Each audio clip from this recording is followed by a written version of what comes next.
ಹಾಡು ಮುಟ್ಟದ ಸೊಪ್ಪಿಲ್ಲ, ನಿನ್ನ ಮೆಚ್ಚದವರ್ಯಾರಿಲ್ಲ.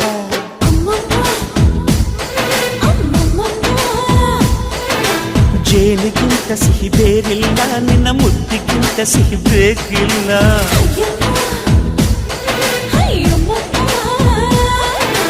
ಕಣ್ಣು ಕುಕ್ಕುವ ಬೆಚ್ಚಿ ಬೀಳುವ ಅಂದವಾದ ಹೆಣ್ಣು, ರುಚಿ ರುಚಿಯ ಬಾಯಿ ಚಪ್ಪರಿಸ ಸಿಹಿಯಾದ ಹೆಣ್ಣು.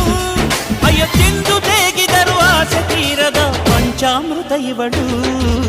ಅಮ್ಮಮ್ಮಮ್ಮಮ್ಮೋ ವಯ್ಯಾರಮ್ಮಮ್ಮಮ್ಮೋ ಅಮ್ಮಮ್ಮಮ್ಮಮ್ಮೋ ನೀ ಸಿಂಗಾರಮ್ಮ.